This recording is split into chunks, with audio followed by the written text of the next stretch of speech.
¿Sabías que hubo un día en que los cielos se abrieron y la voz misma de Dios resonó delante de los hombres? Para entender este momento monumental, tenemos que viajar en el tiempo y el espacio. Imagina el desierto de Judea, un paisaje árido, bañado por el sol implacable. Allí, junto a las aguas serpenteantes del río Jordán, se alzaba una figura que no pasaba desapercibida. Un profeta singular, vestido con piel de camello y un cinturón de cuero, cuya dieta consistía en langostas y miel silvestre. Su nombre era Juan el Bautista, y su mensaje era tan austero como su apariencia. Arrepiéntanse, porque el reino de los cielos se ha acercado. La gente acudía en masa desde Jerusalén y toda Judea, atraídos por la fuerza de su prédica. Eran fariseos, saduceos, soldados, recaudadores de impuestos. Todos se sentían confrontados por sus palabras y confesaban sus pecados, siendo bautizados por él en el Jordán como símbolo de purificación y un nuevo comienzo. Juan era la voz que clamaba en el desierto, preparando el camino del Señor, tal como lo habían anunciado los antiguos profetas. Su ministerio era poderoso, y muchos se preguntaban si él sería el Mesías esperado. Pero Juan siempre lo dejaba claro: yo los bautizo con agua para arrepentimiento, pero el que viene después de mí es más poderoso que yo. Él los bautizará con el Espíritu Santo y con fuego. Y entonces, un día, entre la multitud que esperaba su turno para entrar en las aguas, apareció alguien distinto. No venía con la pompa de un rey ni la arrogancia de un líder religioso. Era un hombre de apariencia humilde, un carpintero de Nazaret, pero en su mirada había una firmeza y una autoridad que trascendían lo terrenal. Era Jesús. Cuando Juan el Bautista lo vio, su corazón dio un vuelco. Reconoció en él a aquel a quien había estado anunciando toda su vida, el Cordero de Dios. Mientras Jesús se acercaba para ser bautizado, Juan, lleno de asombro y humildad, intentó detenerlo. Le dijo: «Soy yo quien necesita ser bautizado por ti, y tú vienes a mí». Era una declaración increíble. El gran profeta, el hombre que bautizaba a multitudes, se sentía indigno ante la presencia de este hombre de Nazaret. Pero la respuesta de Jesús fue serena y llena de un propósito divino. «Deja ahora, porque así conviene que cumplamos toda justicia». Con estas palabras, Jesús no estaba admitiendo tener pecado alguno. Al contrario, se estaba identificando plenamente con la humanidad a la que venía a salvar. Estaba inaugurando su ministerio público, sometiéndose al plan de su Padre y dando ejemplo de obediencia. Conmovido por su respuesta, Juan asintió. Y así fue. El Creador del universo descendió a las aguas del Jordán, las mismas aguas que habían simbolizado la purificación para tantos pecadores.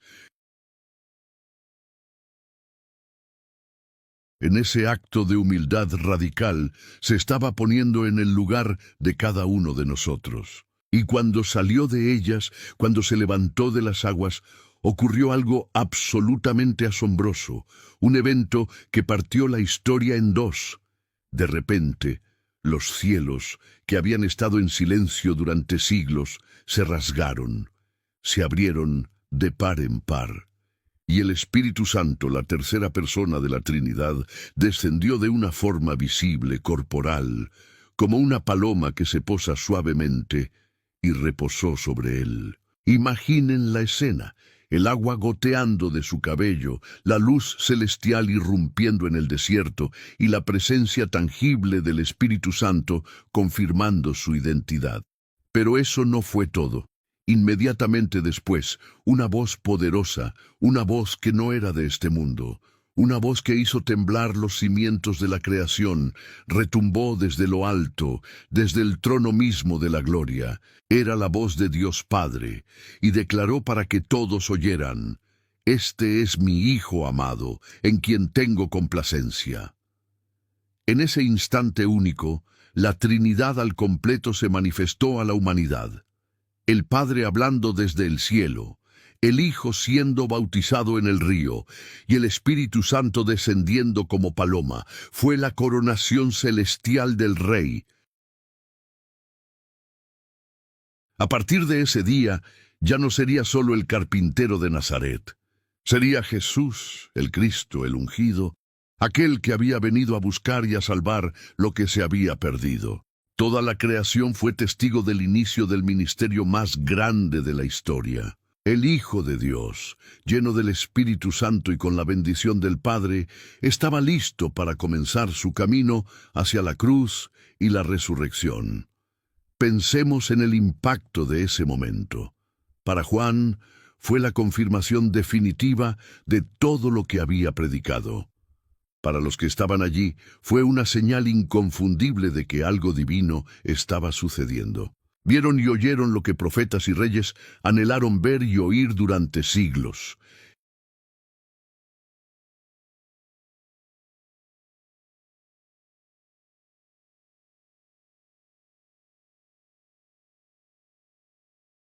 La historia del bautismo de Jesús no es solo un relato antiguo, es una invitación para cada uno de nosotros. Nos muestra un Dios que se acerca, que se identifica con nuestra condición humana.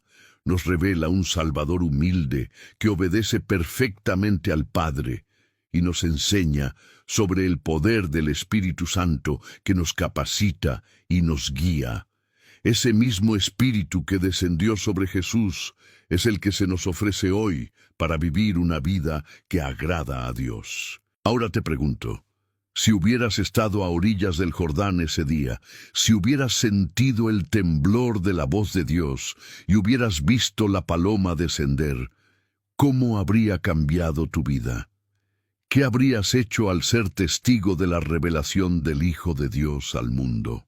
La belleza de esta historia es que no tenemos que haber estado allí físicamente para responder a esa pregunta. La invitación de Jesús sigue resonando hoy, tan clara como la voz del Padre en el desierto.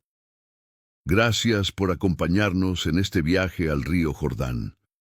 Si esta historia ha tocado tu corazón y quieres seguir explorando las profundidades de estos relatos que cambiaron el mundo, déjanos un comentario contándonos qué es lo que más te impacta de este momento. Nos encantará leerte. Hasta la próxima, creador de contenido, Sergio Beltre.